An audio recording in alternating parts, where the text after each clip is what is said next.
Pokémon TCG Pocket, uma ilha segura no meio de um mar de merda. Amigos, o universo de card games mobile não é fácil. Tem paywall, grinding infinito, um pay to winzinho assim que todos têm um pouco. Alguns são tão simples a ponto de serem imbecis e com os menus feios pra desgraça. Foi mal, Marvel Snaps, eu não te tanquei. Mas no meio disso tudo nós temos o escolhido. Pokémon TCG Pocket, a criança da profecia. O jogo que te dá a experiência mais próxima possível de um TCG físico. Não tem literalmente nenhuma paywall. E apesar de um dinheirinho ali te ajudar a fazer o deck mais rápido, também não é pay to win. Com um mês jogando, se tu souber onde colocar seus recursos, você já tem um deck meta. Mas antes de falar mais sobre esse jogo, deixa aí nos comentários qual card game você joga e em qual card game mobile você se aventuraria ou já se aventurou. Sem mais enrolação, vamos lá.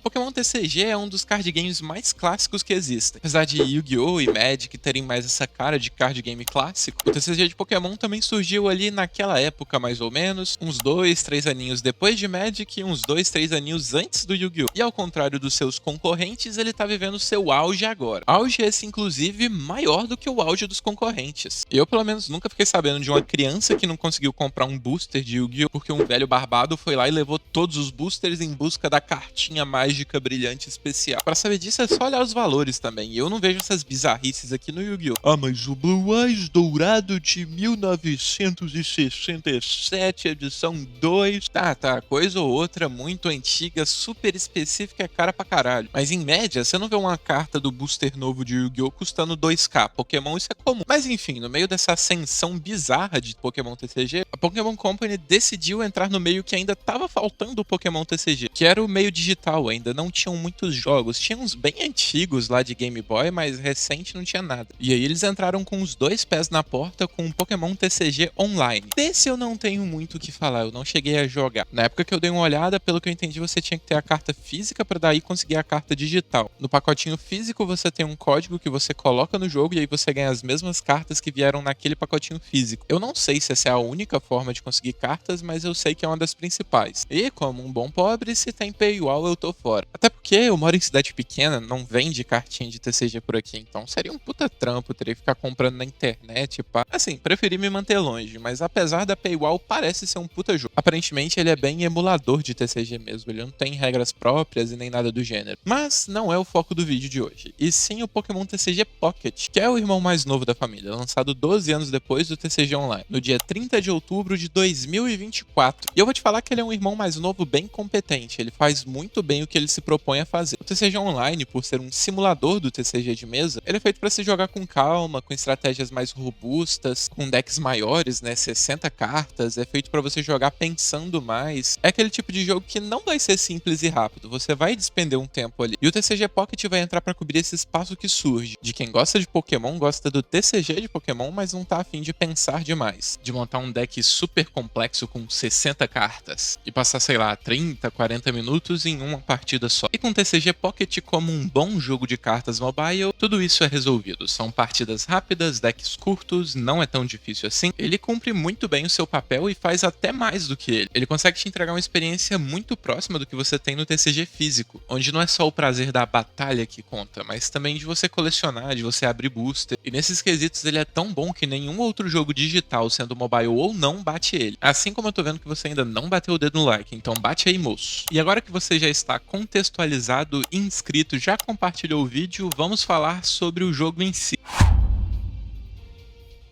Vamos começar pelas formas de conseguir cartas, que é uma das principais mecânicas de qualquer card game. Neste jogo nós vamos ter 3 formas principais de conseguir as cartas: abrindo pacotinhos, escolhas misteriosas e trocando com os amigos. Vamos começar pelo trocar com os amigos. Nesse jogo vão ter 2 formas de trocar cartas com os amigos. A primeira seria uma troca equivalente, você dá uma carta e ele te devolve uma na mesma raridade. É simples, é objetiva, é legal, não dá pra ninguém passar a perna em ninguém, porque os dois têm que concordar com a troca vendo a carta que o outro tá oferecendo. E a segunda seria uma troca mais de coração puro, tu só envia a carta que tu quiser pro seu amigo, sem ele ter que te devolver. E nessa daqui eu acho que eu deveria arrumar melhores amigos, né? Eu mais envio do que recebo. E talvez você esteja pensando que é uma mecânica meio nada a ver, que não faz muito sentido, talvez não faça muita diferença, né? Mas eu acho que é uma das coisas que faz esse jogo especial. Apesar de não ser a coisa mais prática e útil do mundo, lembra muito o que você faz na vida real com seus amigos. Eu já dei cartas legais pros meus amigos, eu já troquei cartas cartas com eles. Eu já dei uma carta especial pra minha irmã, pra minha namorada eu enviei uma pequena maga negra, cavaleira dragão. Então ter um jogo de cartas que traduz esse sentimento da vida real pro jogo é muito legal. A segunda forma de conseguir cartas que a gente vai falar aqui é a escolha misteriosa. Essa daqui, pra falar a verdade, é a que eu acho mais chatinha. O jogo pega boosters abertos por pessoas aleatórias e te deixa escolher entre uma das cartas que aquela pessoa tirou. Você não rouba a carta da pessoa, se você roubasse ia ser sacanagem, né? Então assim, é legal, tá? Já tirei cartas boas lá, mas sei lá, é meio tanto faz também. E a terceira, que é a forma principal de conseguir cartas no jogo, é abrindo os pacotinhos. E aqui é um dos pontos mais altos do Pokémon TCG Pocket. Abrir pacotinho nesse jogo é uma delícia. Tirando cheiro e tato, que é impossível, eles imitam todos os aspectos de se abrir um pacotinho na vida real muito bem. Os barulhos do pacotinho, as cartas passando, nossa, é tudo muito bom. Vale a pena jogar esse jogo só pelo pack opening. Os recursos para abrir pacotinhos são bem limitados, né? Não vou negar aqui também. Então pra você abrir ali os 10 pacotinhos ao mesmo tempo, que é a melhor coisa que tem nesse jogo, você precisa passar um tempinho juntando as ampulhetas ali, que é a moeda de troca desse jogo pra pacotinho. Ou arrumar um faz-me rir pra Pokémon Company. Mas você pode ficar tranquilo que mesmo sem jogar, a Pokémon Company vai te dar 2 pacotinhos por dia. É muita coisa? Não é. Na verdade, se você depender só disso, vai demorar bastante pra você conseguir as cartas que você precisa, ou que você quer pra colecionar. Mas ao mesmo tempo, eles não te obrigam a jogar todo dia, fazer missões diárias todo dia. E isso é muito bom. Às vezes você não tá com tempo, você só quer entrar, pegar suas cartinhas e sair. E falando em pegar as cartas que você quer pra colecionar, esse é outro aspecto que eu só vejo nesse jogo dentre os jogos de cartas digitais. Já começa que eles organizam as cartas como um álbum de figurinhas. Aí já sobe aquele sentimento ali no coração de completacionismo. O jogo começa a te fisgar quando você olha pra ali e tá faltando um buraquinho pra você completar todas as cartas daquele pacote. É bem legal, é bem legal. E eles também utilizam a arte das cartas e a raridade delas de forma que nenhum outro card game digital utiliza. Aqui você não quer a carta mais rara só porque ela tá no meta. Você quer a carta mais rara porque ela é muito bonita e vai completar o seu álbum de figurinhas. E nisso de artes e raridades, cara, eles fazem um serviço muito bem feito. Obviamente tem os Pokémons Shinies, né, que é... Você já deve conhecer se você conhece a franquia. Pokémons de corzinhas diferentes. Aí é mais difícil de você conseguir eles no pacotinho. E tem as artes especiais, que é onde esse jogo brilha de verdade. Só é muito bonito, perfeito. Eu vou passar umas aí pra vocês terem uma ideia do que é, mas é muito bom, cara. Aí, pô, esse Pokémon aqui não tá no meta, mas foda-se, eu só quero a arte dele pra admirar, porque é legal, eu quero completar minha coleção. E de novo, isso é algo que você não vê em outros card games digitais, e isso é muito bom. Mas vamos parar de falar de coisa boa, coisa leve, coisa tranquila, e vamos pro lado das batalhas. Aqui basicamente vão ter 2 tipos de batalha, né? Contra player e contra bot. Contra bot é bem interessante até. Sempre que lançar um pacote novo, eles vão colocar um bot que utilizar as cartas daquele pacote, e aí tu meio que descobre e entende como é que joga com as cartas do pacotinho novo. É legal. Já o PVP basicamente é ranqueada e eventos. Do jeito que todo mundo já tá acostumado de qualquer jogo que tem ranqueada e eventos, né? Pega ela na ranqueada, ganha recompensa, joga evento, ganha recompensa. O diferencial desse jogo vai estar no modo de batalha. Ainda é Pokémon TCG, mas com um deck menor e uma batalha mais rápida e mais dinâmica. Você tem só 20 cartas, isso automaticamente faz o jogo ser mais rápido, e as energias que normalmente estariam dando volume no seu deck agora são dadas todo turno pelo próprio jogo. E isso é interessante, porque ao mesmo tempo que o jogo é mais rápido por ter menos cartas e ser simplificado, ele é mais lento porque energia é o recurso que você precisa para atacar, e ele é muito limitado. Então fica ali num ritmo muito interessante. Ah, e para caso você não saiba e esteja perdido, a batalha em Pokémon TCG funciona assim: começa o jogo, cada um compra suas cartas, coloca seus Pokémons em campo e começa a batalha. E pro seu Pokémon fazer alguma coisa, ele necessita de uma quantidade de energias que vai estar escrito no efeito dele. Se tiver lá que ele precisa de 2 energias para atacar, você coloca essas 2 energias e ele começa a bater livremente. Derrotou o Pokémon inimigo, você ganha 1 ponto, e você precisa de 3 para ganhar a partida. Então o recurso principal do jogo é a energia, e no TCG comum você tem essas energias no seu deck. Já no Pocket, todo turno o jogo te dá uma energia para equipar no Pokémon. E é isso que dá o ritmo diferente que eu comentei mais cedo.